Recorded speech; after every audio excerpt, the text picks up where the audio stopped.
Welcome everyone, I'm Glenn Prickett, CEO at the Gulf of Maine Research Institute, and I'm thrilled to be here today with Graham McKay, Executive Director of Lowell's Boatyard in Amesbury, Massachusetts. Graham, thank you for joining us.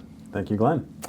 So we are here today to host one of GMRI's Sea State Series lectures, and Graham has joined us to speak about one of GMRI's priorities, developing the blue economy and supporting working waterfronts. Our mission here at GMRI is to develop and deliver collaborative solutions to global ocean challenges. And in our minds, there's nothing more important than helping the communities we serve keep good jobs on the water and preserve the working waterfronts that have supported their communities for hundreds of years. And Amesbury is a great example of that, and Lowell's Boatyard is part of that rich maritime heritage here in New England.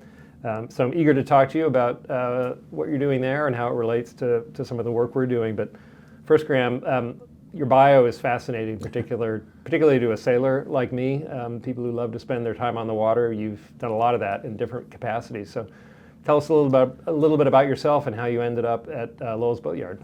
Well, it's a short story and a long story, but maybe short in distance but long in time. So I grew up a boat kid in the neighborhood around Lowell. So Lowell's is at 459 Maine, and I grew up at 496, and was always in and around there as a kid, but never really, welcomed. The shop was a commercial shop, and having a kid underfoot wasn't really a thing. So I, even as a young boy, was building ship models and walking around on the riverfront and just fascinated by the water. And as soon as I could get on a boat on my own, I was. High school, took a class at Lowell's and learned how to build a boat then, and then continued to do so sort of through my 20s until I started to do it professionally in my 30s. But my 20s consisted of the normal route to college, and then post-college I was a tall ship sailor, so all around New England, up and down the eastern seaboard on tall ships, and I would split my time between that and commercial fishing and working in boatyards. I actually worked at GMRI during that period on a cod tagging project. Mm-hmm. And following that, I started to get curious about maritime archaeology, sailing historic ships, seeing shipwrecks. I wanted to study it, so then I went to the University of Bristol and got a master's degree in maritime archaeology. Came back from there, was writing my thesis, and needed money to live, so I started to build boats at Lowell's, never intending to stay, and that was close to 20 years ago now, and here I am in front of you talking about Lowell's. That's fascinating. I'm really thrilled you mentioned the cod tagging project. First, it's great to welcome a GMRI alumnus back, and cod is a great way into the story of the blue economy and the working waterfront. It's really what built New England. Without it, Lowell's would not exist. The Native American tribes had been fishing for cod and other fish here in New England waters for thousands of years, and then Europeans came over in search of the cod to bring back to Europe. I think the blue economy, the working waterfront in New England, it's been consistent, but it's really change has been a constant throughout the history, and certainly we're facing a lot of challenges today, economic challenges, cultural challenges, how to keep good jobs on the water. From your perspective as a small business owner at a kind of a storied boatyard and integral part of a working waterfront, what are some of the biggest challenges you see to your mission at Lowell's and keeping your business and your mission going? Well, I think the biggest challenge there was actually keeping ahead of the financial burden of owning the place, which is why we're now a working museum. So we are a nonprofit and half museum, half working boat shop. But during the 70s and 80s, they couldn't make a go of it there on the waterfront, trying to keep up this rather 9,000 square foot wooden structure, just with the income coming in from boats. And so that, in and of itself, there's a market there. We build small wooden boats, and there is actually, you wouldn't consider it, but there is a market still for that. But nowadays, our income comes from many streams, some of which do involve tourism and entertaining on the water, because we have a beautiful waterfront space. but some of it's also educational programs with students out, getting them out on the water, and just running, your standard museum-y type events and things like that. But what we're really trying to do is make it accessible to as many people as possible, because it is, especially down in Amesbury, it is a very rare thing to have a bit of waterfront, and one that's accessible for people to use. Yeah, so it sounds like you had to diversify your revenue stream. You had to be kind of inclusive of more kinds of businesses and more kinds of customers. How did that go? And were there tensions there with the traditional business and the traditional customers as you thought about bringing in new forms of revenue and new customers? There weren't really at the time tensions there, because there was no, the business wasn't there to sustain the place. So it was an either or. Now you become a landmark and go that route, or the place gets knocked down and turned into housing. So it was existential for you. Yeah, there was no real choice. But we're seeing it all along the waterfront down there, especially Newburyport, and the commercial boats. Even 20 years ago when I was commercial fishing out of Newburyport, we had 6 or 8 boats, ground fishing, scalloping, things like that, lobstering. And now there are very few, and it's mostly recreational boaters, but they still need a commercial waterfront for hauling out in the winter. And those places we're seeing disappear because the waterfront property is so valuable, development. And so the facilities for hauling your boat, many of those boats are now coming to Maine, or going further upriver to get hauled. So. Yeah, I think some of those pressures you have experienced there are coming this way, right? We saw during the pandemic a big growth in second home ownership, people coming full-time to Maine. I'm an example of that. I came here 2 years ago for this job, but was one of a wave of people who moved to Maine during the pandemic. And so our traditional working waterfronts, the good news is they can still maintain a living fishing and servicing the fishing fleets, but they have new people coming in. There are more economic pressures to convert some of that waterfront property to other commercial uses. So our communities are going to have to learn to balance those uses and customer groups in the same way that they have down in Massachusetts. So kind of any advice or any lessons you'd offer for an entrepreneur here who's having to kind of make that pivot from a more of a traditional customer base to with more tourism or recreational boating? Take care of your commercial guys first. And I was before this talking to you about Gloucester and the lifeblood of a place like that.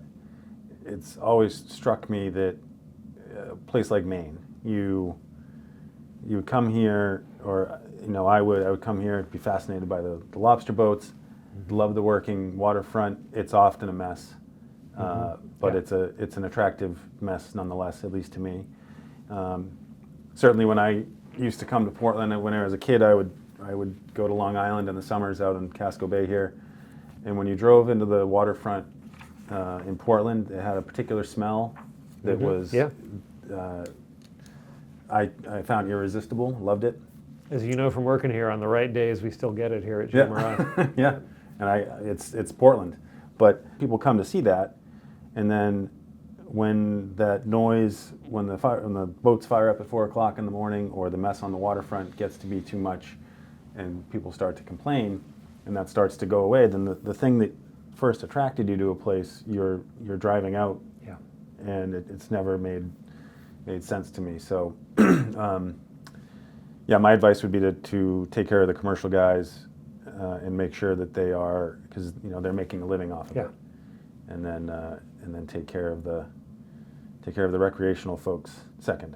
Yeah, that's good advice, and it can require some fortitude and a thick skin, because that's happening in communities. I live in a fishing village in Midcoast, Maine, and it's a challenge to help the newcomers understand the pride of place and the priority in place of the fishing industry, and that what some might perceive as a mess is sort of is doing business. Yeah. For the people who've made that community. I always get criticized as a maritime historian, and I've got a bunch of friends who are, and some of them, one particular guy who makes ship models, and he makes models of all kinds of ships, but he makes money making models of yachts.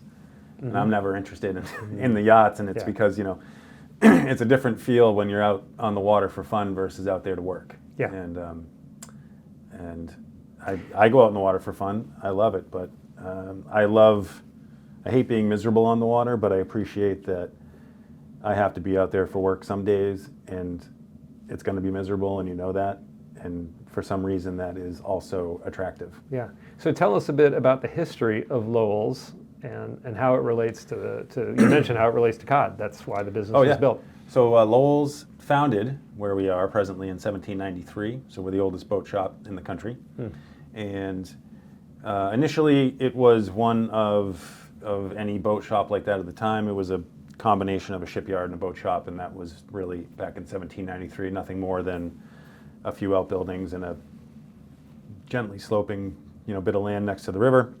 And they were building small boats called wherries and ship's boats and things like that. And they're credited with early on the development of the dory, the fishing dory. And so that design in and about 1850, 1860 became a tool for the fishing industry when they started to fish from dories rather than the decks of the schooners. And at that point, Lowell's expanded, basically built the present day buildings as a factory, as an assembly factory for mass producing dories.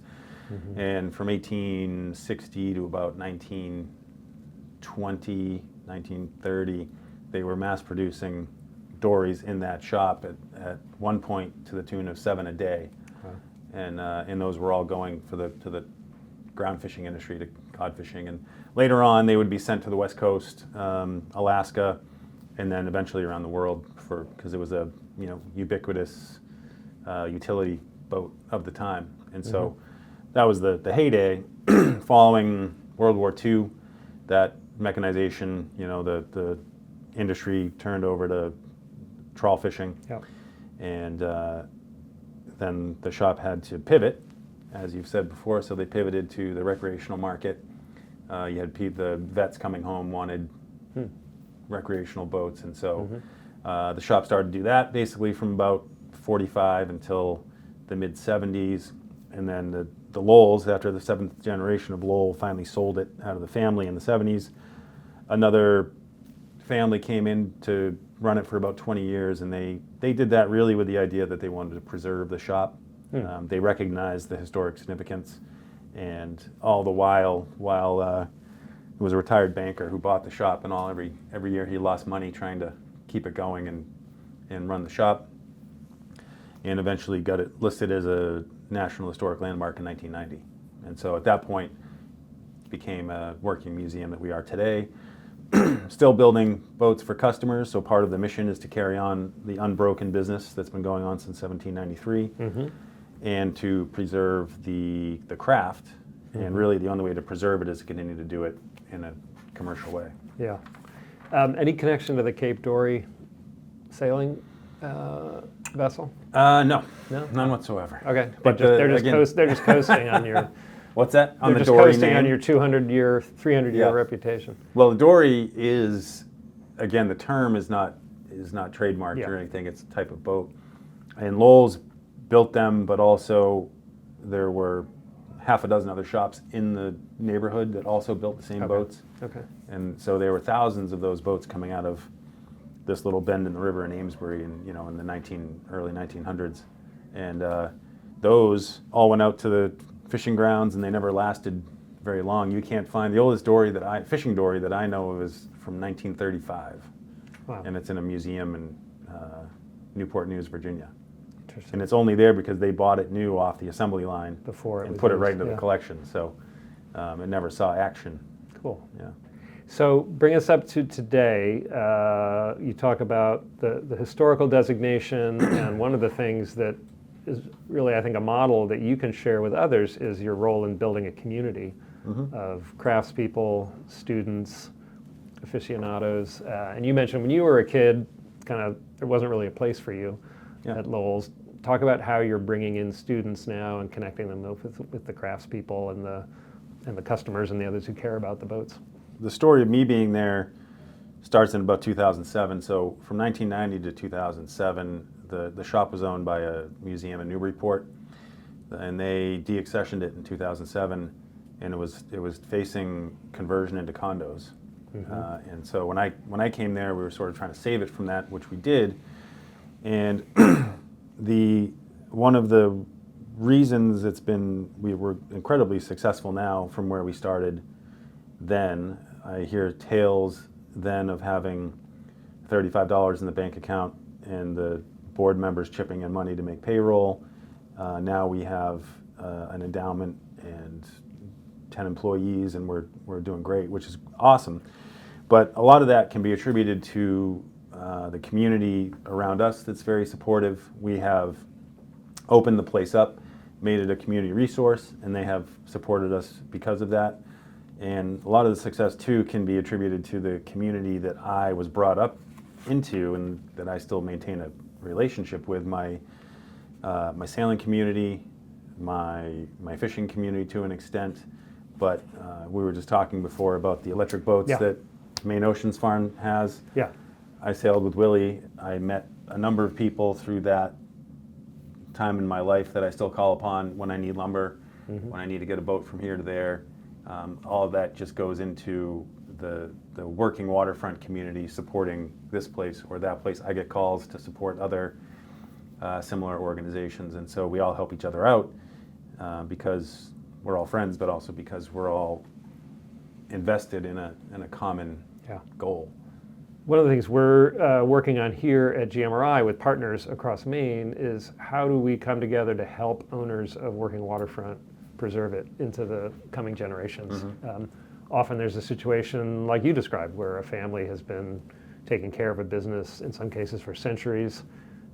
They need to sell for whatever reason. The economics have gotten to a point where maintaining it as a boatyard or other form of working waterfront just isn't competitive with condos or commercial office buildings or what have you. We're trying to see if we can mobilize some kind of entity to put the capital together and the expertise together to help in those situations. So one of the things we're looking at is what are the biggest barriers to an owner being able to preserve working waterfront, and correspondingly, what can we do to kind of lower those barriers? So if you could wave a magic wand and kind of make one thing happen in the waterfronts you're familiar with, what would that be to help kind of put the wind in the sails of those who want to keep working waterfronts working? The magic wand is money always, but you need to start yesterday because they're disappearing so quickly. So Canada seems to have it figured out, and that every little cove you go to in Canada has a nice government fish pier.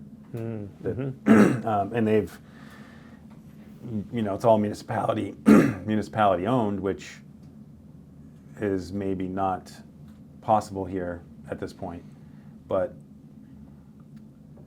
I think it is co-ops, it is industry groups that maybe are operated as not-for-profits, but whenever you have a single entity or a single person in control of a working waterfront, then only one thing has to break for it to go away. Yeah. Whereas if you have a coalition, then the preservation of it is the likelihood of the preservation of it's more greatly enhanced. So I think it's that. I think it's just getting groups of people together to own it. Yeah, that's interesting. That is one of the options we're looking at. Should there be more public working waterfront? If a private piece of infrastructure is in trouble, rather than trying to sell it to another individual owner, is there a way to bring a co-op together or bring the town in or bring some state or federal funding in to make it a public asset? Yeah, and then it becomes a question of access, who gets what access and all of that, which, in the case of a single owner, it's a dictatorship, so you can do whatever you want, but now then governance gets into it and you got to figure out how you set the rules. Yeah. So there's that too, and I think that's a whole other area that would need to be hammered out, but a boilerplate sort of situation that you could apply to almost any working waterfront. I think it just needs to be fair. Cool. And I know fishermen too, and a lot of them think that everyone's out to get them, and sometimes they're right and sometimes they're wrong, but you take away their access to the water, there's no way they're going to live. Right. And so I think that if it's their livelihood, then they're going to work together to keep it. That's great. What role do students play in Lowell's, and kind of what role do you see for young people? They're obviously the next generation. Yeah. And how can Lowell's and groups like us help shape them to make the next generation more productive than this one? More productive than this one. So one of our missions is to teach the next generation, and we have a several tiered apprentice program for middle and high school students. The middle school kids are really just coming in to get a feel for the shop, and the older kids are actually working on boat projects and getting real school to work experience. It's not to say that we're going to turn out boat builders necessarily, right, but we're going to turn out interested parties who might become boat builders. They might do it recreationally. They might end up doing it professionally. We actually end up hiring a good number of them after the fact. I'm lamenting. I've got a kid just went back to Virginia Tech, who he was doing a repower on a boat before he went back to school, and he's fantastic.